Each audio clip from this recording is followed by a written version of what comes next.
What are some of the greatest horror movie soundtracks? Wendy Carlos' bone-chilling synths in The Shining? Bernard Herrmann's piercing strings in Psycho? Maybe John Williams' foreboding theme to Jaws? Or who can forget John Carpenter's Halloween? Sure, an argument can be made for all of them, and the greatness of both the films and their soundtracks cannot be overstated. Though in my opinion, the best horror soundtracks actually came out of Italy in the 1970s. Giallo, Italian murder mysteries and precursor to the American slasher, was at the peak of its popularity, and the horror movies, often including supernatural themes like hell, witches and zombies, they were utterly original, filled with graphic violence and nasty epic gore. On top of that, the films were always guaranteed to have a banging soundtrack, filled with bubbly analog synths, slick bass lines, choirs, strings, organs and rough around the edges production. At the forefront of this musical movement, three composers in particular made a mark as pioneers of this unique style of film soundtrack. Their work has gone down as a major factor as to why so many of the films are regarded as cult classics today. They were Goblin, Fabio Frizzi and Ennio Morricone, or as I like to call them, the horror movie maestros. In this video, we'll take a closer look at the career and music of these composers and their lasting impact on music and cinema. Legendary progressive rock outfit Goblin, they first started out recording in the early 70s under the moniker Cherry 5, before getting their big break working on the 1975 Giallo classic Deep Red. Director Dario Argento, after not being happy with the music of lead composer Giorgio Gasolini, decided to take a chance on the inexperienced band to compose the rest of the score. In Argento's own words, the chance really paid off. The glorious main theme being a heavy melting pot of arpeggiated melodies, Phantom of the Opera-esque organs, and an awesome in-your-face Rickenbacker bass right at the front of the mix.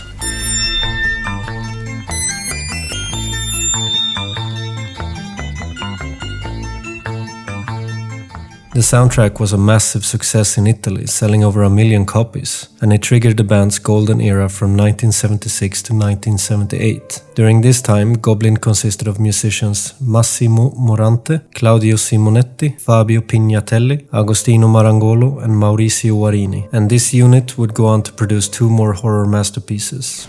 Suspiria, another collaboration with Argento, remains arguably their most iconic score and contender for the best horror soundtrack of all time. Its unique style and mood set the standard for how horror movies ought to sound, and it had a huge overall impact on the genre. The famous main theme with its eerie music box melody, along with creepy vocal chanting, and the ritualistic beating of what sounds like a big shaman's drum, serve as a microcosm for the entire film. And within seconds of the film's opening, the music instantly sets a sinister tone and hints at what's to come.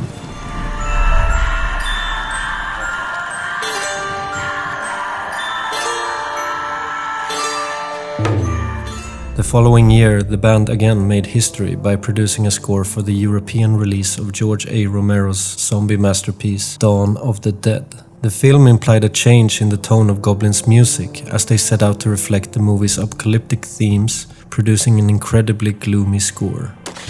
While still sticking to their use of typical prog rock instruments such as the Moog synthesizer, distorted guitars and bells, no other composition from Goblin feels quite as huge as this one, and they beautifully managed to capture the sound of impending doom and the end of the world.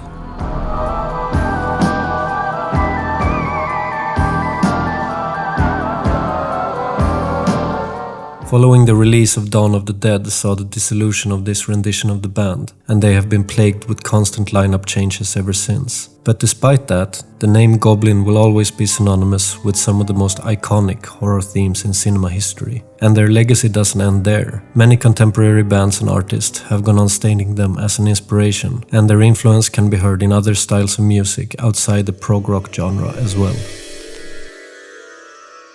Born in Bologna in 1951, musician Fabio Frizzi had been a great lover of cinema since childhood, and he finally decided to venture down the career path of film composing after witnessing the soundtrack recording to Sergio Leone's western A Fistful of Dynamite. Throughout his career, spanning over 40 years, Frizzi has worked with several prominent filmmakers. Still, no collaboration has been quite as iconic as the one with legendary horror director Lucio Fulci, otherwise known as the Godfather of Gore.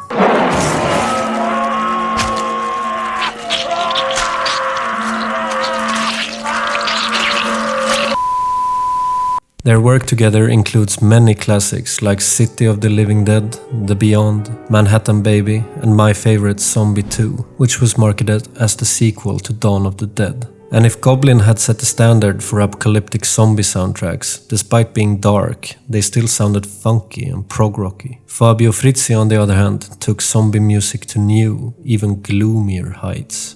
On the main theme, the cold and hollow bass drum creates a sense that something's not quite right, and along with the moaning synthesizers and the overall tone of the lo-fi recording, it gives us a feeling of dread and imminent doom.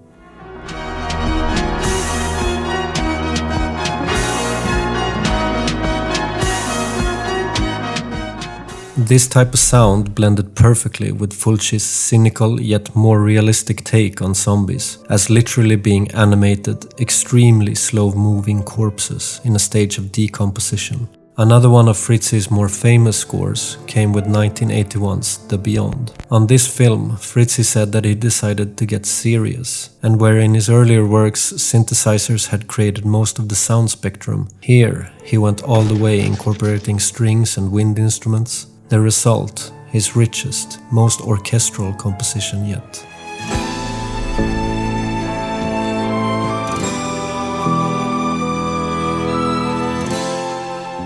Two decades later, Quentin Tarantino, a big fan of the films of Fulci, went on to use Frizzi's theme for 7 Notes in Black in Kill Bill Volume 1.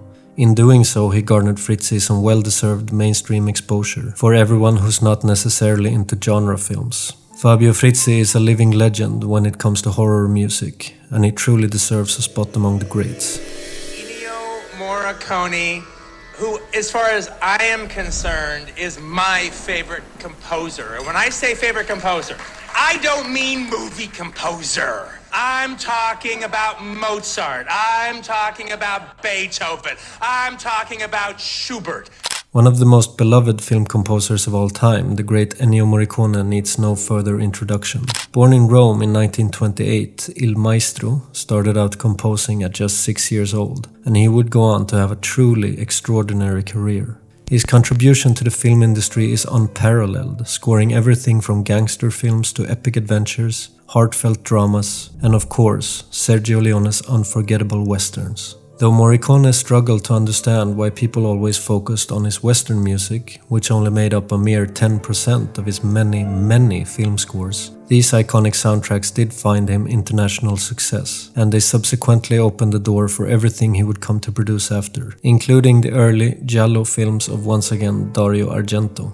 In stark contrast to the kind of ominous music often associated with horror films, Morricone was not hesitant to take a different route, often giving the violent imagery and gruesome murders a hauntingly beautiful score, almost like he sees it all as composing a classic tragic opera.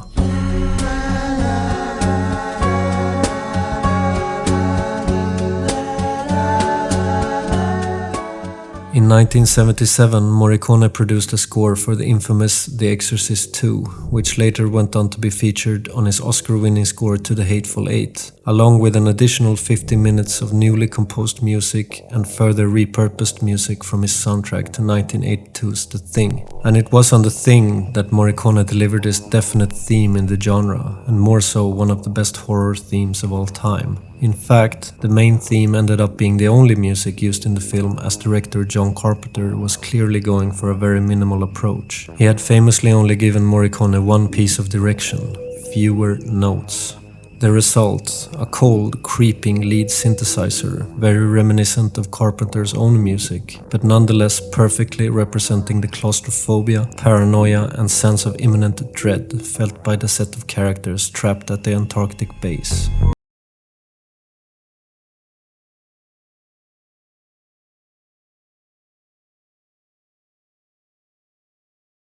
Music has come to inspire a whole generation of filmmakers, composers, and a wide range of contemporary artists, like Radiohead, Metallica, Roger Waters, Celine Dion, among many others. His impressive eclecticism and ability to perfectly master vastly different genres, ranging from spaghetti westerns to horror, is unmatched, and it's why he's regarded by many as one of the greatest film composers of all time.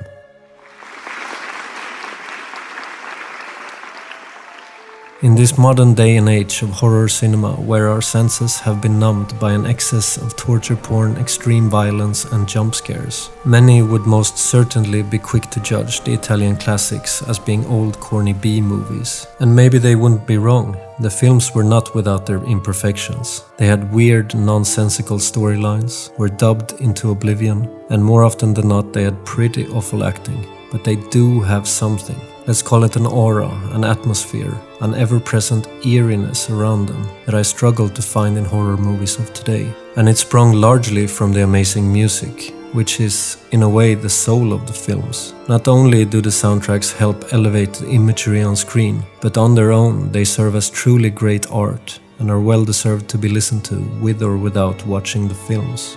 For me, horror music hasn't come close to reaching the same artistic heights, and Goblin, Fabio Frizzi and Ennio Morricone will forever go down in history as the masters of the horror movie soundtrack.